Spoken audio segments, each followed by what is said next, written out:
we should not be friends. You see, we come from an industry with a hardcore rivalry between architect and contractor. As an architect, I see the world through visuals. I want to make the most beautiful, functional project for my client. Design is my passion, and the world is my canvas. Yeah, and as a contractor, I live in the real world. I'm not so concerned about canvases because I got to get things done. I got to order material, get crews working so they can feed their families, and thanks to someone, I'm under a constant time crunch. As unlikely as it may seem, contractors and architects can be friends, as Myra and I are here to prove tonight. We were able to put our professional differences aside to bond over our shared experiences with mental health and inequality in our fields. And that's why we're here to talk to you today. So before you check out and think that this may not apply to you, or maybe we're just two girls on stage trying to play the woman card, hear us out. Because more and more women are graduating with advanced degrees in construction management and architecture. And there are more mandates out there to put women in leadership positions. But our numbers are still stagnant. So there's obviously more to the problem. And let's face it, as females on the job site in a male-dominated field, you're more likely to run into people with less evolved viewpoints on women in the workplace. Or as I like to say, you run into some a-holes. Yeah. As a minority, it can be tough. And in construction, women are only 9% of the workforce, only 3% of which are actually out in the field working. This means that I'm still almost always the only woman on a job site, and that I've yet to ever meet, let alone work with a female superintendent. Me too. I'm usually the only female architect somebody's ever met. I'm the only woman in project meetings. And it's so strange because in architecture school, it's nearly 50% female. But once you get out into the career world, they just disappear. At the end of the day, we're nearly 20% of the construction crew, or the architecture crew. I mean, so what's going on? Why are there so few of us? It's not just that there's inequality in our industries, it's that we don't talk about what inequality does to women's health. I know when I used to get interrupted at meetings all the time, it really took a chink out of my credibility, especially because it happened in front of everybody. But I always just told myself, well, I don't want to make waves. Maybe I'm just talking too much. No. Even as an architect, you deserve to be heard. I mean, right? It happens to me too. But I'll be like, I'm sorry, did the middle of my sentence interrupt the beginning of yours? Yeah, that's right. It's bizarre, right? And what's even more bizarre is I get that, and on top of that, I'll be speaking, and other people will look to the guy in the room somehow naturally to validate my viewpoint. It's just alarming. It's crazy. It's like the woman couldn't possibly be the expert in the room. And I'm over here like, honey, my body can turn hamburgers into humans, but you don't think my brain can comprehend the drawings that I drew better than that rando over there? I don't think so. Yas, queen. Yeah, it's all these microaggressions that aren't talked about in the workplace.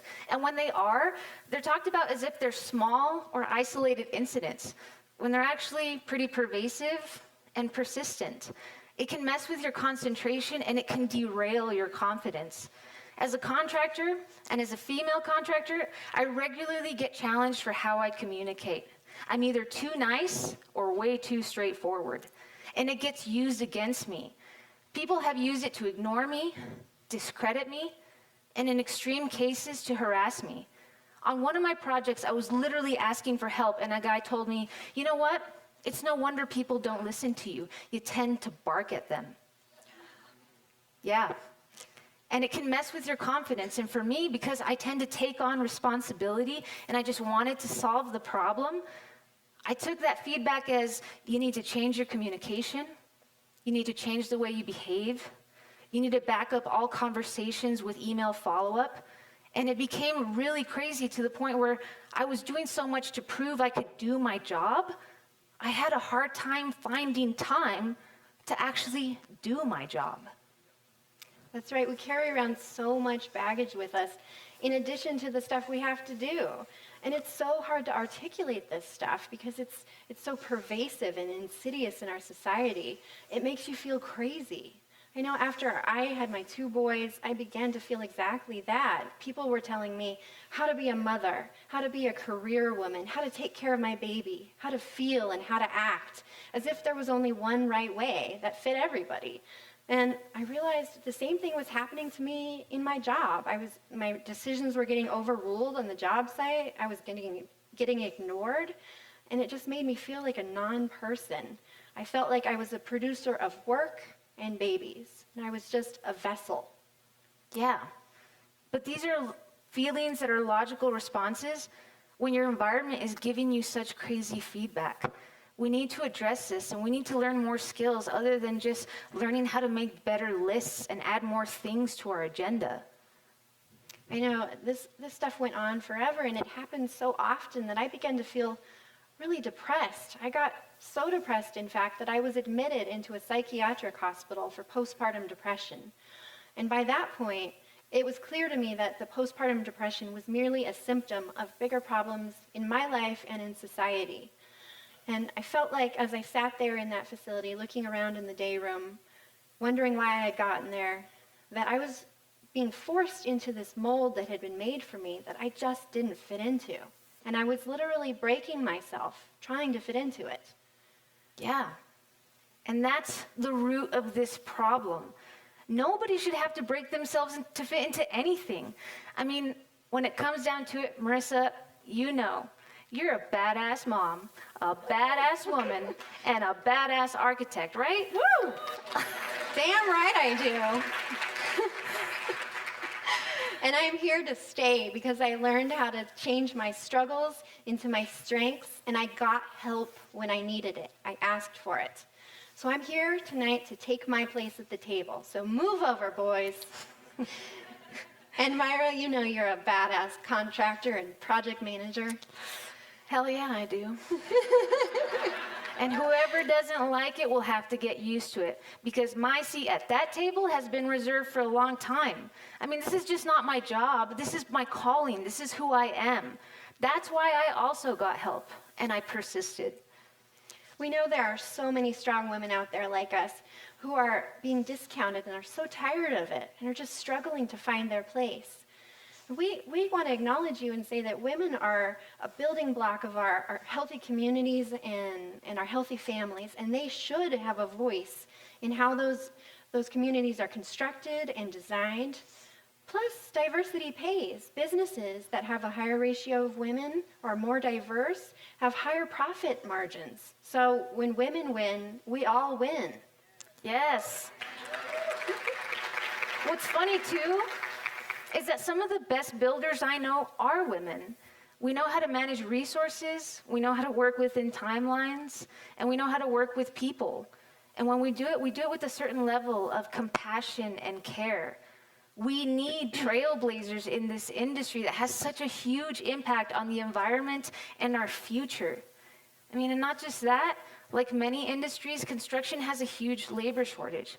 And if only twice as many women started working in the construction industry tomorrow, that labor shortage would be completely wiped out. That statistic always knocks me off my feet. So if you're an aspiring new student or mother or killer career woman who's struggling to find your place, know that you have a place and that you can have a place with us here. And we want to leave you with three tips that helped us to hunker down into our place. First things first, put yourself first.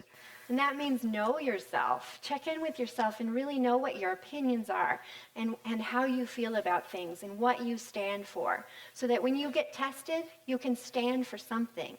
And gather people around you who support you and know who you really are, so that when that test comes, you have more guards at your gates. I no longer allow myself to get overridden in meetings or talked over. I quash that right away because I know my input is valuable. And I no longer censor myself just because it makes everybody uncomfortable or they might dislike it. Because, again, I know that I'm valuable. Yes, Also, you have to acknowledge that your feelings and instincts are actually strengths. Your unique experience as a woman are actually skill sets that deserve to be celebrated. If others cannot see that or support that, that's not your burden to bear or your problem to solve. And it never was. Move on, honey.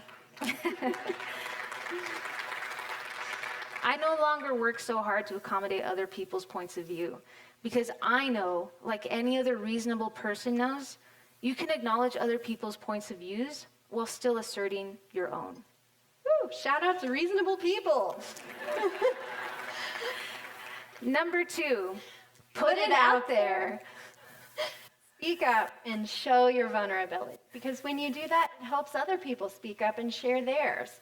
I've done that with women before, and I realized that we share the same struggles and the same fears, and we get better relationships out of that, and it helps us get our power back faster and stronger. Yes, and speak your truth because you will find your allies. It can be uncomfortable and even scary to say how you feel, let alone to say what you feel is happening to you. But say it anyway, because for all the pushback that you think that you're going to get, you're also going to get a lot more meaningful and powerful interaction. Some of the best allies I have in my life now are men. My friends, my coworkers, my wonderful partner. Because when I speak my truth, they see who I truly am and we connect as humans. And then after that, we start to build communication that is so much bigger than us. Lastly, number 3, pass the baton. Seek mentorship. Myra and I met through a great mentorship program for commercial real estate women. Woo woo! Crew is great. Join it, ladies. There are programs out there for everybody, so find one. I was able to make great personal strides and professional strides because I had the support of these wise women who were surrounding me. Yes, and also seek to provide mentorship. Reach out to other women and men. There are so many minorities out there that need a helping hand to claim their own space. So use your privilege to give that which you've been given, a chance to be your authentic self.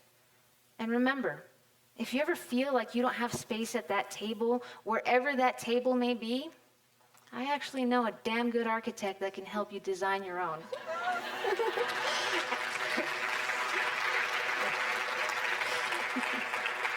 And I know a damn good contractor that can help you build it.